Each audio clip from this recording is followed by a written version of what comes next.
Alright guys, welcome back. We have another question from the first chapter of Mechanics of Materials by Hibbeler, and we have question 5 where we need to determine the resultant internal loadings in the beam at cross sections through point D and E, knowing that the point E is just to the right of the 3K block. So if we look at the beam, we'll see that we have two different members that are pinned at point B. So this is the first part or the first member, and this is going to be the second member. So what we're going to do basically for finding internal loadings, which is the normal force, the shearing force, and the bending moment. Basically for finding that, we're just going to do cuts at D and E. Before that, we need to figure out some unknowns that we have in this. We have supports at point A and we have the unknowns at point C.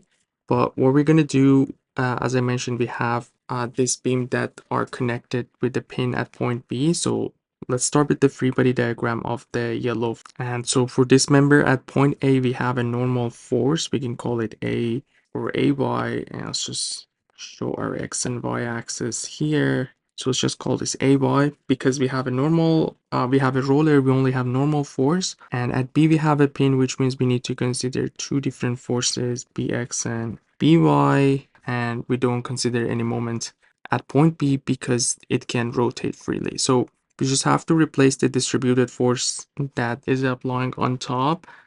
We know because we have a triangle, it will be applied at the centroid of that triangle, which is the distance would be 2/3 of the base, which is 12. So this is going to be 8. So it's going to be somewhere in here, and the magnitude of the force would be basically the area of the triangle.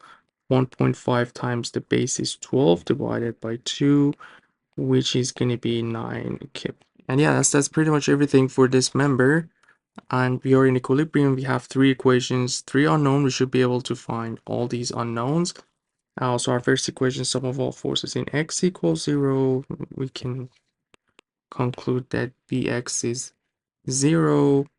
Second equation, sum of all forces in y equals 0, because we have ay and by. We cannot solve that, so we're going to move on to our moment equation, either about point A or B, doesn't matter. Let's do A. Keep in mind that we have a sign convention counterclockwise positive.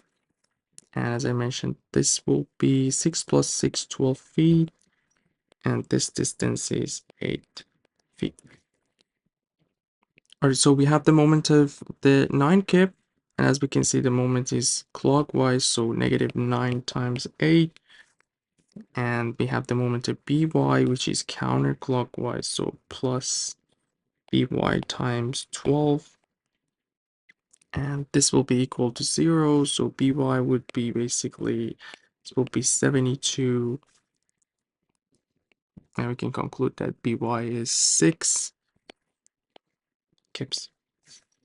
And if we go to our last equation, sum of all forces in y equals 0, we have ay plus by, which is 6, negative 9 equals 0. So that shows that our ay is also 3 kips. All right, so now that we have the unknowns that we are looking for, we can do our cuts at 2 points that we have, and that should give us the internal loadings at point D. So if we do at D, our free body diagram is going to be something like this. So AY, we figure out it's 3 kips. And this is our point D. We have a normal force. We can call it ND. We have the shear force. We can show it with VD, and we consider one bending moment. We can show it with MD, and these are the three internal loadings that we're looking for. So this is not complete yet because we have part of the distributed force that is applying on that point. So this is 6 feet. And now we have only this part of this triangle. And what's missing now is that we're looking for this side. And that's actually not that hard to find. If you just call this angle theta, basically tangent of theta is equal to opposite, which is 1.5 over 6 plus 6, 12. And if you look at the the blue right triangle that we have, obviously that side is missing, so let's just put a question mark, and the bottom would be this base. So this is point D and this is the blue triangle. So the base would be 6, which means that side would be half of 1.5 or 0.75. All right, so now we can show that force in here. First of all, we know that it's going to be 2/3 of the base, so 2/3 of 6, which is going to be 4 feet, and the magnitude of the force again would be the area, so 0.75 times the base is 6 divided by 2, so this is going to be 2.25. All right, so now let's find the internal loading. Sum of all forces in X equals 0. That means the ND, which is the only force in X is equal to 0. We can do sum of all forces in Y equals 0. So we have 3 minus 2.25 plus VD is equal 0. So VD would be negative 0.75 negative. And the negative sign shows that the direction is actually downward. And the last thing, sum of all forces, the moment about D is equal 0. So we have the moment of the 3 kips, which is clockwise, so negative 3 times 6. We have the moment of the 2.25, and the distance would be 2. And the last thing is our MD, which we assume that is counterclockwise. Let's see what we get. So MD would be, so 18 minus 4.5 or 13.5 kip foot. So we didn't get any negative sign. That shows that that's the correct direction for MD.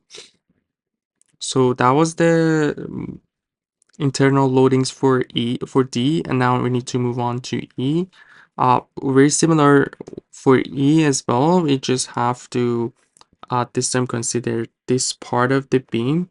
But the easier way in here would be just to consider this part of the beam because we already have the BX and BY. That way we don't need to deal with the distributed load.